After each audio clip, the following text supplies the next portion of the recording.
सत साहेब बंदी छोड़ गरीबदास जी महाराज की अपार दया से हम उनकी अनमोल वाणी पे लगातार विचार कर रहे हैं। हमारे कुछ साथियों ने कहा कि आप इब्राहिम सुल्तान की कथा पहले ले लें, परंतु जो सुल्तानी बादशाह है बलख बुखारे के, उनकी कथा उनके जन्म से नहीं शुरू होती। उनकी जो कथा है उनके पीछे के 3-4 जन्मों के से पहले शुरू होती है। तो हम उनकी कथा एक बार लेते हैं जहां से महाराज गरीबदास जी ने ली है। तो आज हम सर्वप्रथम सेऊ, सम्मन और नेकी की कथा लेते हैं। सेऊ, सम्मन और नेकी। तो महाराज क्या कहते हैं, कथा शुरू करते हैं। महाराज गरीबदास जी कहते हैं, गरीब सम्मन के सतगुरु गए, संग फरीद कमाल, संत टोहन को उतरे, हो सतगुरु अबदाल। बंदी छोड़ कबीर साहब जी महाराज के समय की वार्ता है। कहते हैं कि एक समय फरीद जी, कमाल जी को साथ लेके बंदी छोड़ कहने लगे, भाई आओ आज आपको ना भक्तों के भाव दिखाते हैं, भगत कैसे होते हैं।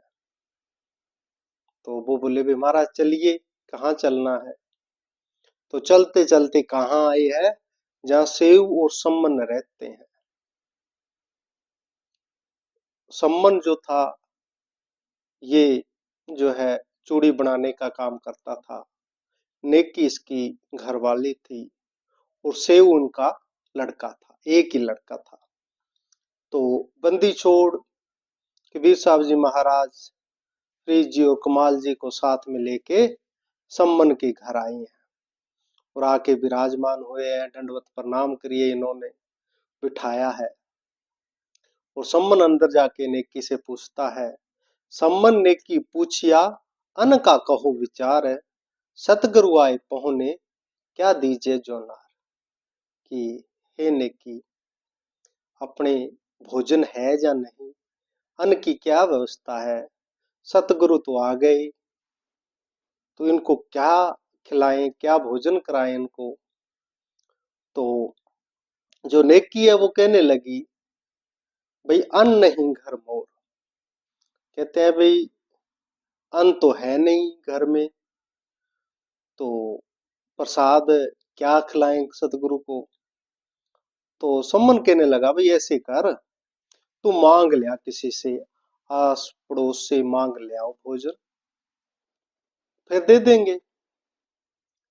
तो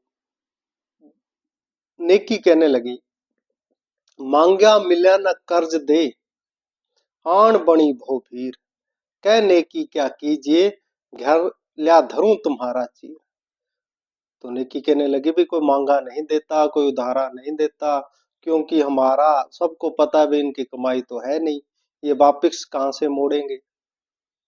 तो सम्मन कहने लगा, भाई ऐसे कर, जो तेरा चीर है, तेरा कपड़ा है, वो दे दे, वो गहने कहीं रखाऊंगा और उसके बदले में नाज लाके सतगुरु को भोजन करा देंगे। तो नेकी कहने लगी, धरने लायक चीर कित, पाट्या पटल मोह। नेकी कहने लगी, हे पतिदेव, आपको पता ही है, जो मेरा चीर है, मेरा वस्त्र, मेरे कपड़े हैं, वो फटे हैं, गांठ लगा के पहनती हूँ, तो वो उनके बदले में कोई एक दमड़ी भी नहीं देगा। तो ये तो बहुत बड़ी समस्या आ गई।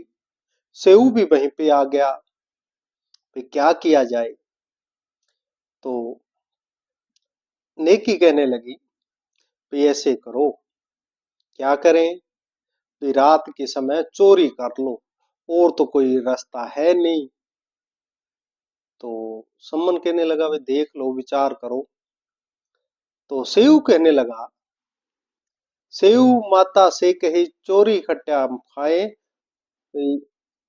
माता आप हमें हर रोज बताते हो कि चोरी करना पाप है, झूठ बोलना पाप है, और आज आप ही बता रहे हो कि चोरी करें, ये कैसे है माता? तो नेकी कहने लगी, क्या?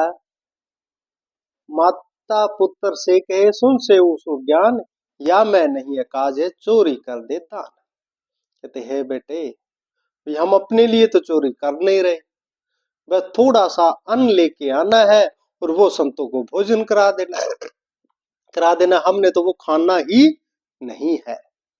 तो कहते चलो करते हैं रात को विचार। तो उन्होंने सतगुरु को बिठाया, आसन दिए, और महाराज लिखते हैं, शेख फरीद कमाल को लिए सुतार चढ़ाए, बीणा बजाने लगे, भजन करने लगे। तो सतगुरु कहने लगे, सम्मन से सतगुरु कहे भोजन की क्या ढील। सतगुरु सम्मन से कहने लगे, भाई सम्मन, भोजन भाई, भोजन की क्या ढील है? तो सम्मन हाथ जोड़ के कहने लगा, गरीब सतगुरु से सम्मन कहे, करो ध्यान स्नान, भोजन पाक खिलाए सा उगमते ही बान। हे गुरुदेव, हे बंदी छोड़, अब तो आप ध्यान में स्नान करिए। अच्छा, और फिर भोजन पाक खिलाए सा। पाक कहते हैं जब सुबह होगी जल्दी ब्रह्म मुहूर्त में, उगमते ही बान, जैसे सूरज निकलेगा पहली किरण निकलेगी, वैसे ही गुरुदेव आपको भोजन कराएंगे, अब आप भजन करिए। बंदी छोड़ कहने लगे, भाई जैसी इच्छा करो, भजन करो, राम का नाम लो। और तो रात हो गई। रात को तीनों सम्मन, नेकी और शिव कहने लगे, भाई अब सुबह भोजन कराना है। तो कहते हैं कि ऐसे करो, और तो कोई रास्ता है नहीं, चोरी करने चलना है। तो सेव और सम्मन दोनों पिता पुत्र चोरी को चले। महाराज लिखते हैं, अर्ध रात चोरी चले, सेव सम्मन साथ, कुंभल दिना जाए कर, नाज लग्या जहां हाथ। गरीब कुंभल में सेव बड़े, लाई बड़ी जो बेर, हमको फाक ही रहे, तुम लियाइयो 3 शेर। महाराज बंदी छोड़ गरीबदास जी लिखते हैं कि रात के समय पिता पुत्र दोनों चोरी करने चले हैं।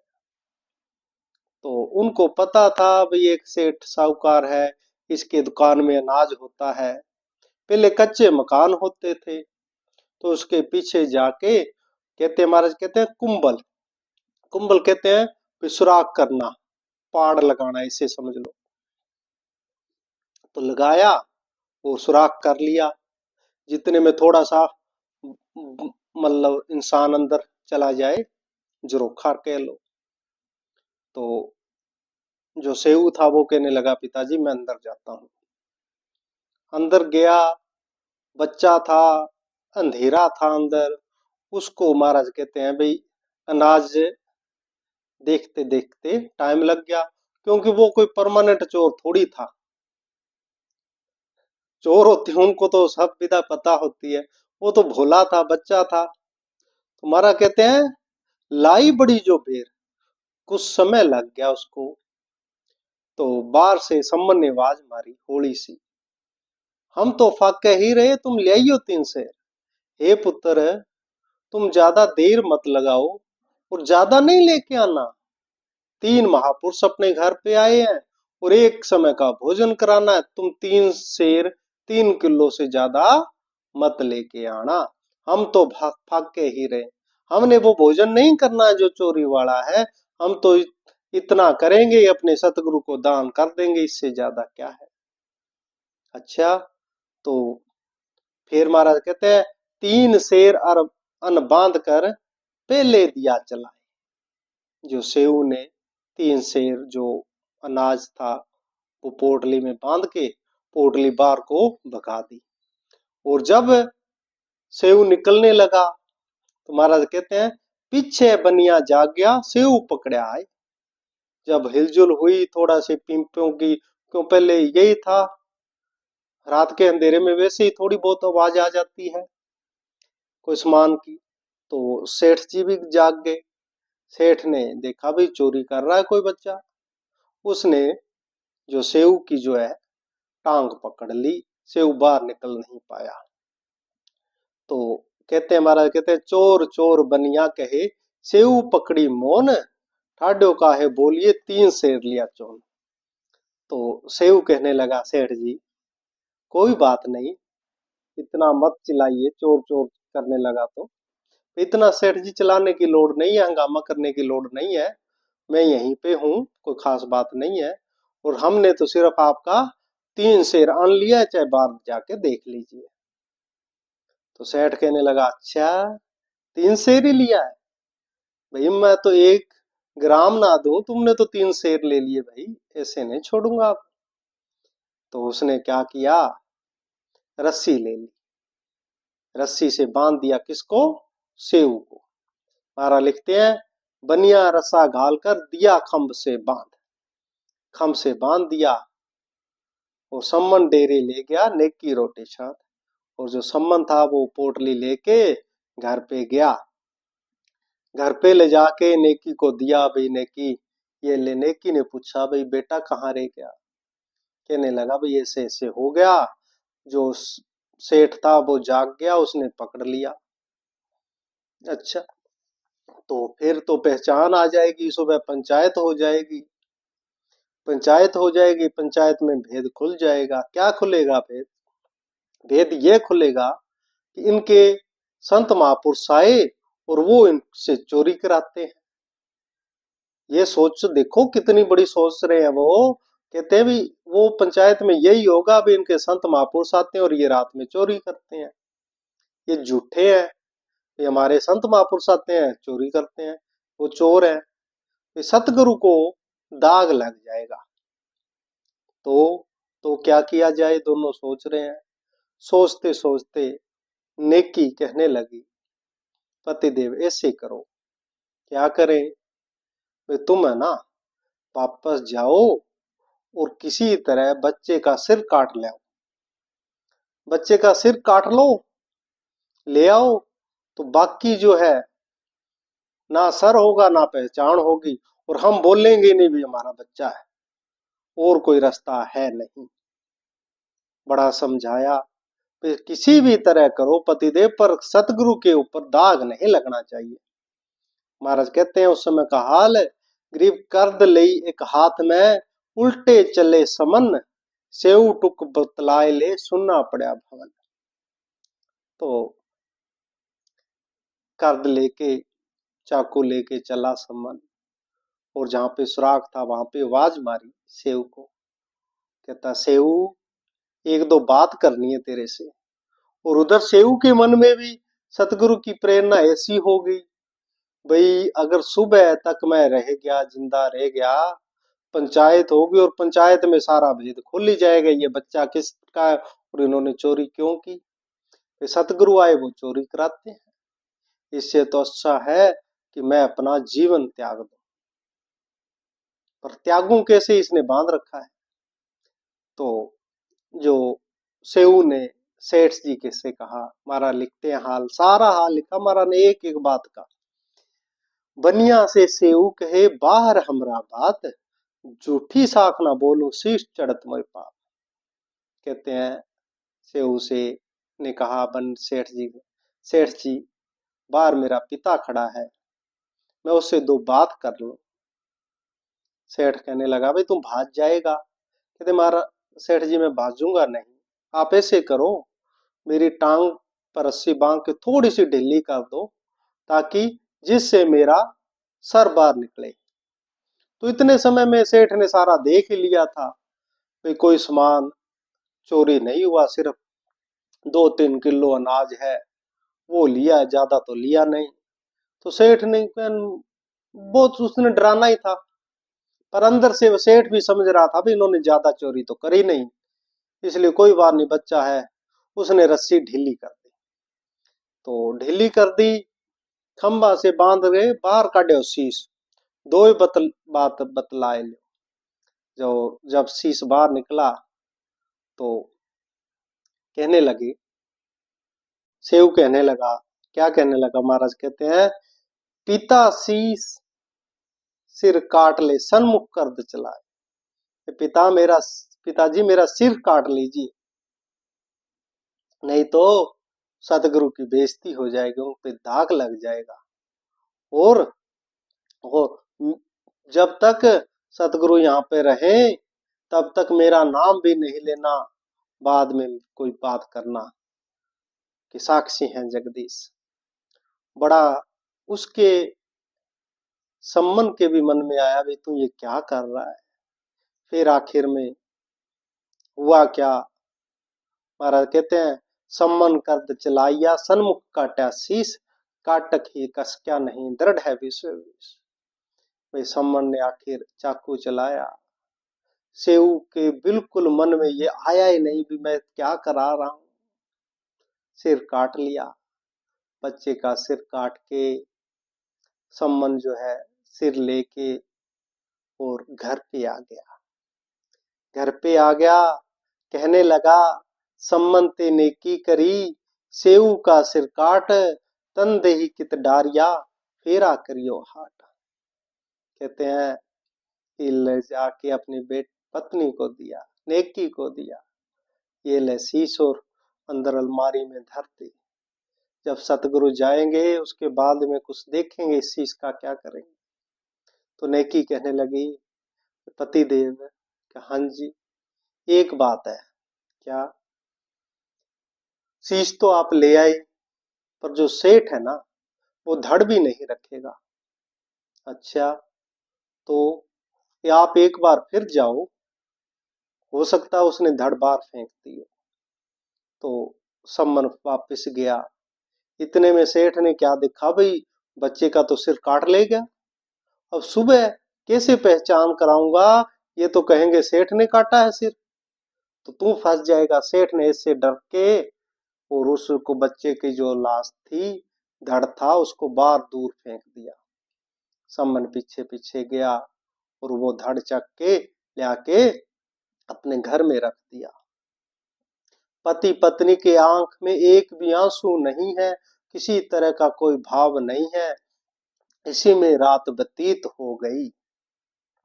सुबह ब्रह्म मुहूर्त हो गया। नेकी ने वो भोजन जो अन्न लाए थे वो चक्की से पीस के उसकी रोटियां बनाई और सब बंदी छोड़ ने और फरीद जी ने, कमाल जी ने स्नान किया। स्नान करके सेव सम्मन कहने लगा, गुरुदेव भोजन तैयार है।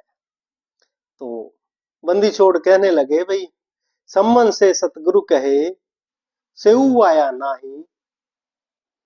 तो सतगुरु कहने लगे, भाई तुम दोनों घूम रहे हो, बच्चा कहाँ पे है, सेऊ कहाँ पे है।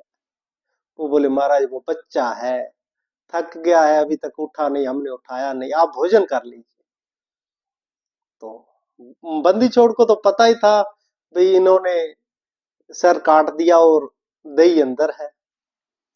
तो सतगुरु सम्मन से सतगुरु कहे, नेकी मन आनंद, शीश काट धर्मेंद्र, क्या मात पिता धन धन। बंदी छोड़ मन में कह रहे, वाह क्या धन है मेरे भगत। तो कहने लगे, इशारा कर रहे हैं किसको, फरीद जी को और कमाल जी को। महाराज कहते हैं सतगुरु से सम्मन के सुनो फरीदा गल, इब के सतगुरु आए सिद्धेशा शीश। सम्मन भी मन में सोच रहा है, इस बार ये गुरु आए, सतगुरु आए तो मैं अपना सिर काट दूं, बेटे का तो ना काटता। चलो कोई बात नहीं, जो हुई हुई। महाराज कहते हैं कहे कबीर कमाल से, सुनो फरीदा फेर, सम्मन के घर साच है, इत मत लाओ पेर। फिर कहते हैं सुनो फरीदा बात, सम्मन के घर साच है, शीश चढ़े शोकात। महाराज बंदी छोड़ कहने लगे फरीद जी से, फरीद जी हाँ जी। बोले, ये सम्मन और नेकी है ना, ये हमारे बहुत प्यारे भगत है। अच्छा महाराज, हाँ भाई ये हमारे बहुत प्यारे भगत हैं, बहुत बड़ी श्रद्धा है इनकी, ये तो अपना शीश काट के रख दें हमारे लिए। अगर हमारे हमें को थोड़ी सी भी परेशानी हो ना, तो ये अपना शीश तक काट सकते हैं, बड़े प्यारे हैं। तो वो बोले भाई महाराज होगा भाई। तो ऐसे ऐसे महाराज ने काफी प्रशंसा करी। तो कहने लगे, सम्मन कहने लगा, कहता बंदी छोड़, नहीं हम बहुत अवगुण है। महाराज ने उस समय कहा लिखा, कहते हैं जेते अंबर तारियां तेते अवगुण मोय। सम्मन कहने लगा बंदी छोड़, हम जो जीव है ना, इस आसमान में जितने तारे हैं उतने हमारे अंदर अवगुण है, उतने अवगुण है। जेते अंबर तारियां तेते अवगुण मोय, हमारे तो गुण अवगुण इतने हैं महाराज, आप ही बख्शो तो बख्शो, नहीं हमारे अंदर कोई गुण नहीं है। धड़ सूली सिर ताक में सतगुरु तो नहीं बिसरो तो। कहने लगा महाराज ये सिर सिर की क्या बात करते हो बंदी छोड़, ये सारा शरीर ही आपका है। जैसे आप इसको चाहे सूली दो, चाहे आप अपने चरणों में स्थान दो बंदी छोड़, ये सब कुछ आपका ही है, हम तो आपको समर्पित हैं।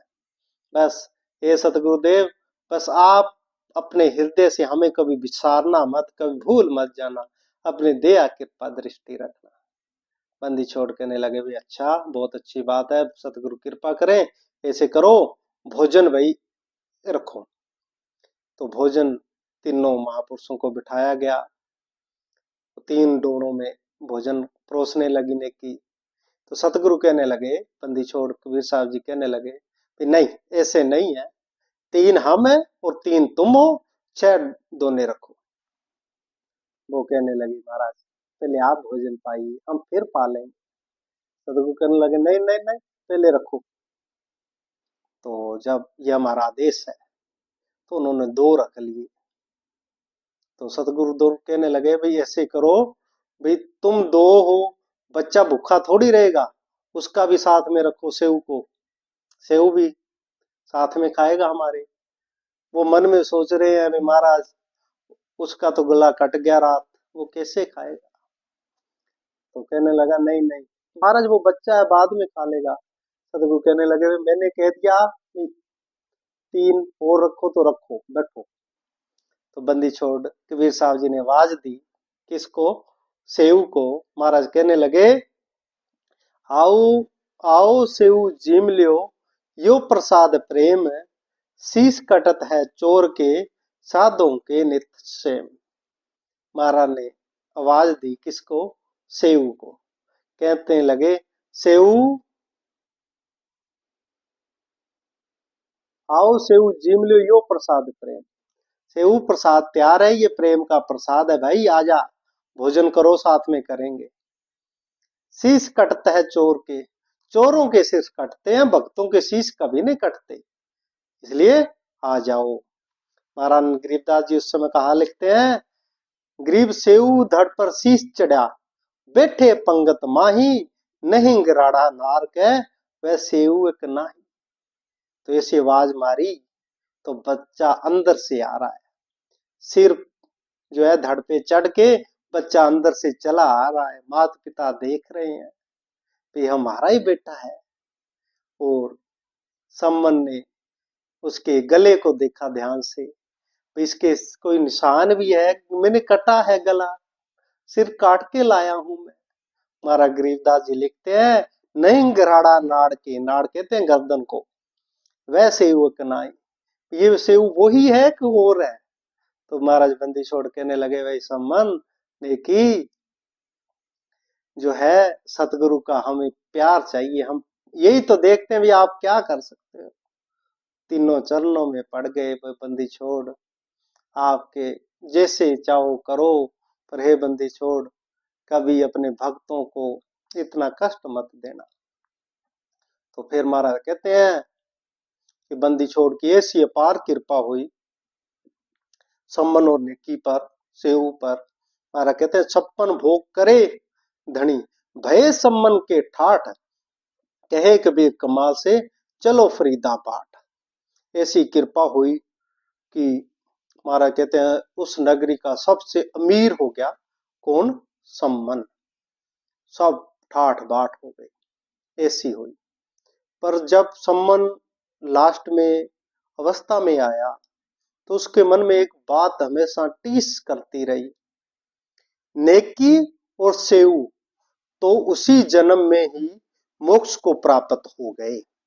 उनके हृदय में कोई ऐसी बात नहीं आई, उनको पूर्ण मोक्ष मिल गया।